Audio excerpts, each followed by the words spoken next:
tardes, mi nombre es Claudia Lisset Pinzón Ursola, estudiante del tercer periodo de Psicología.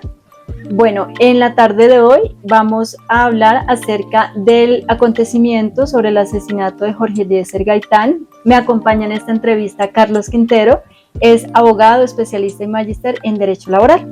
Gracias, Carlos. Claudia, muchas gracias por permitirme el espacio. Buenas tardes. Gracias, Carlos. Bueno, te pregunto, ¿quién fue Jorge Eliezer Gaitán y por qué fue tan importante en la historia política y social de Colombia? Bueno, Jorge Eliezer Gaitán fue un dirigente político del Partido Liberal. Él es abogado y fue doctor en Derecho en una universidad de Italia, no recuerdo su nombre en este momento. Él fue fiel seguidor del Partido Liberal de Colombia. El entonces presidente Santos lo nombró como uno de los primeros ministros del Trabajo. Él fue magistrado de la Corte Suprema de Justicia y fue un gran litigante en derecho penal.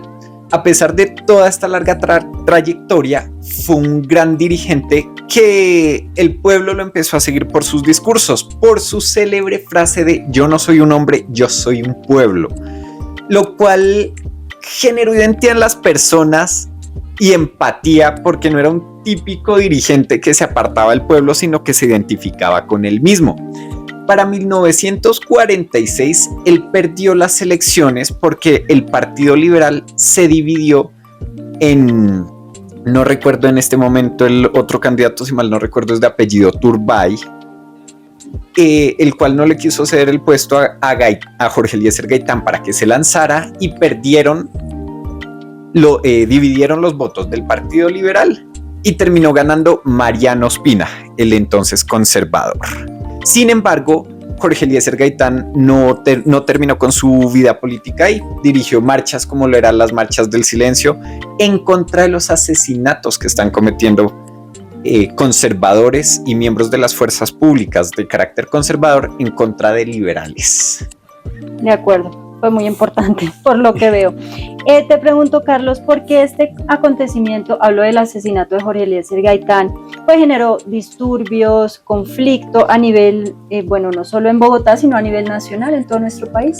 De acuerdo, pues para responder esa pregunta también hay que entender el contexto de la historia de Colombia en ese momento. Se estaba llevando justo en Bogotá la Asamblea Panamericana, que dio origen a lo que hoy conocemos como la OEA u Organización de Estados Americanos. En ese orden de ideas, pues quien presidía la conferencia era el conservador Mariano Ospina, quien no invitó a ninguno de los liberales a participar en la conferencia, de tal forma que había mucho disgusto por parte de los representantes liberales. En ese orden de ideas, cuando asesinan a Jorge Eliezer Gaitán, quien era pues una figura muy notable para los liberales, causó una gran molestia porque se alcanzó a presumir que era dentro del odio y la persecución del Partido Conservador hacia los liberales, lo que llevó a las personas obviamente a estar inconformes y a organizarse para tomarse las sedes donde se unifica el poder, llámese el Palacio Nariño en ese entonces o el Congreso de la República.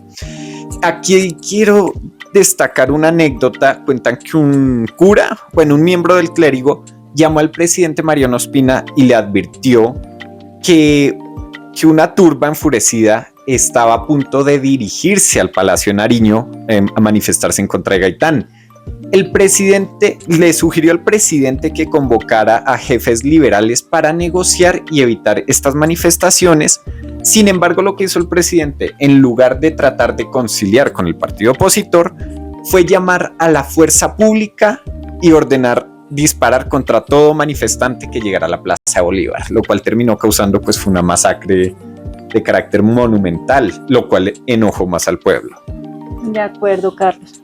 Bueno, sé que este hecho impactó grandemente a todos los ciudadanos, sino que te quería preguntar ya como un poco para cerrar nuestra conversación, desde tu perspectiva como abogado, ¿qué reflexión generó o genera estos hechos pues de violencia derivados del asesinato de Jorge Eliezer Gaitán, también del inicio del Bogotazo, pero con relación a los derechos humanos pues de todos los ciudadanos en Colombia. De acuerdo, yo creo que aquí quedan varias lecciones, pero las principales es la integración política, ¿no? Es entender que todos somos humanos, a pesar del partido que pertenezcamos o nuestra ideología política, religiosa o cualquier tipo de pensamiento que nos pueda dividir.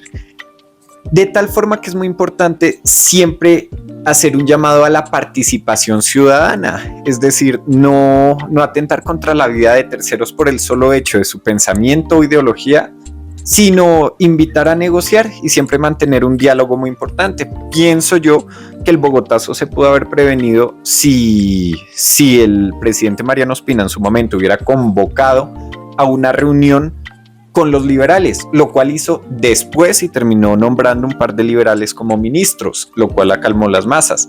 Pero es un tema que seguramente se pudo haber prevenido antes. Creo que esa es la reflexión. Gracias, Carlos, por esta entrevista. Gracias por escucharnos hasta este momento. Claudia, a ti muchas gracias. Feliz tarde. Hasta luego.